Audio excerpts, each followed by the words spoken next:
Bully Magnets presenta. Saludos y bienvenidos a Bully Magnets. Yo soy Reinhardt y en esta ocasión les voy a platicar de un lugar bastante peculiar del que seguramente han escuchado hablar. Me refiero a Hong Kong, una de las ciudades más ricas del mundo que bien podría ser un país por sí mismo, pero que en realidad es una zona especial independiente controlada por China, que al mismo tiempo tiene mucha influencia de Inglaterra y Japón. ¿Cómo es que puede existir algo así? Bueno, quédense a ver este video y entérense de cómo pasó. Esta historia comienza a principios de los años 1800. En ese momento, el Imperio Británico está en expansión y encuentra en China mercancías preciadas como la seda, la porcelana y sobre todo muchísimo té. Porque ya saben, británicos, siempre les ha encantado el té. Pero había un problema, y es que a los chinos no les interesaba comerciar con los británicos, y consideraban que ellos no tenían nada que realmente valiera la pena para intercambiar. Pero como a los británicos realmente les gustaba mucho el té, idearon un plan. Tendremos que utilizar nuestra arma secreta. ¿Y qué vamos a hacer? No creo que podamos obligarlos a comerciar por la fuerza. No, eso no. Llenaremos a esos chinos de drogas hasta que nos supliquen por ellas. Nadie dice que no a comerciar con el gran imperio británico.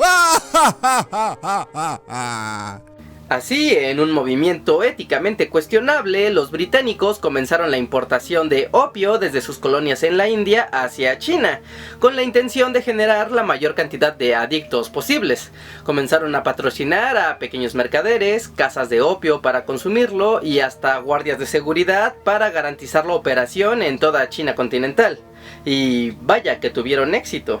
Para 1839, el Imperio Chino comisionó a Lin Sexu para detener el tráfico ilegal de opio.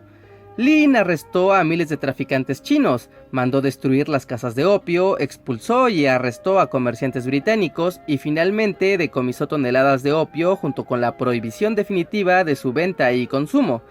Incluso escribió una carta a la reina Victoria de Inglaterra reclamando y pidiendo su ayuda en esta situación. Pero los británicos iban a defender el comercio de opio a toda costa, y en respuesta mandaron una flota de ataque que hizo pedazos a la muy inferior flota naval china. Luego de años, la guerra del opio concluyó el 29 de agosto de 1842, con la firma de los tratados de Nanking y la entrega de la isla de Hong Kong a los británicos. Aunque el conflicto había terminado formalmente, aún había resistencias al opio británico en China continental. A la vez, la isla de Hong Kong comenzaba a recibir migración masiva tanto de europeos como de chinos que escapaban del caos. Finalmente, esto desató una segunda guerra del opio a la que se unió Francia, y esta vez la destrucción y el saqueo llegó hasta Beijing y la rendición nuevamente del Imperio Chino. El 18 de octubre de 1860 formalmente terminaba la segunda guerra del opio con la firma de la Convención de Beijing. Podríamos hablar en más videos sobre las dos guerras del opio, y es que son un tema bastante más complicado. Pero bueno, estamos hablando solo de Hong Kong, así que gracias a la Convención de Beijing, los británicos se apoderaron a perpetuidad de la península de Kowloon, además de que lograron hacer legal el comercio de opio en toda China. Así pasaron algunas décadas, pero el crecimiento económico y la sobrepoblación de la isla y la península hicieron que los británicos exigieran aún más territorio a China, que les fue cedido en 1989, aunque esta vez en un pacto de renta gratuita por 99 años. Luego de eso, parece que Hong Kong será una colonia británica pacífica hasta que... ¡Segunda Guerra Forever! Versión asiática. En 1941, Japón invadió Hong Kong, y aunque los británicos usaron al ejército de la India y de voluntarios locales, no pudieron hacer nada contra las fuerzas niponas que tomaron el control de toda la región el 25 de diciembre en uno de los episodios más sangrientos de la zona, recordado actualmente como la Navidad Negra. Las atrocidades del ejército imperial japonés son un tema lleno de masacres, esclavitud, tortura y toda clase de abusos inhumanos que devastó buena parte de China. Particularmente en Hong Kong, esto redujo la población a menos de la mitad. Pero como todos sabemos, Japón perdió la Segunda Guerra Mundial y en agosto de 1945 tuvo que devolver el territorio a los británicos. Aunque Hong Kong quedó devastada, siguió siendo un refugio para los chinos que huían del país.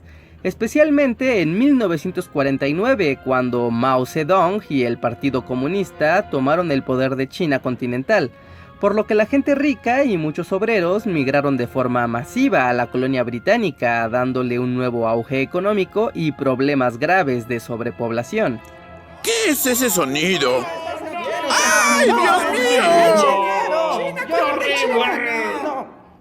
Aunque la suerte les terminó sonriendo, pues en 1950 estalló la Guerra de Corea y con ella un bloqueo marítimo en toda la zona, por lo que Hong Kong se convirtió en uno de los puertos principales para las fuerzas de Occidente, llevando así mucha nueva riqueza y trabajo para la pequeña y apretujada región que crecería mucho durante toda la Guerra Fría. Y es que para los años 80, China ya no era ese país indefenso del que todos abusaban. Su fuerza militar y alianzas lo ponían de vuelta en el tablero mundial y estaba en posición de negociar con Gran Bretaña la situación de Hong Kong.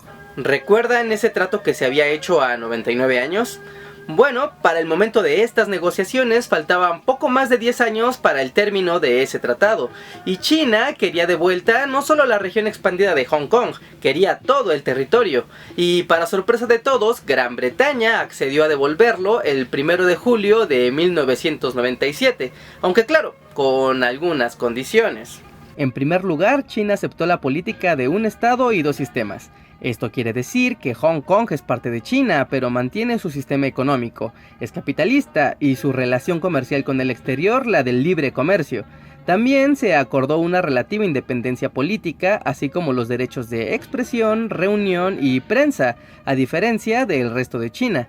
Por otro lado, el control militar está en manos de China, y Hong Kong debe tratarse como una región especial durante los próximos 50 años, es decir, hasta el año del 2047. Un momento, pero ni siquiera me identifico con China. Claro, porque nadie le preguntó a la gente de Hong Kong qué es lo que pensaba, y esa es una cuestión de lo más importante. En Hong Kong ni siquiera hablamos el mismo idioma que China. Tampoco tenemos las mismas tradiciones ni ideas sobre el resto del mundo.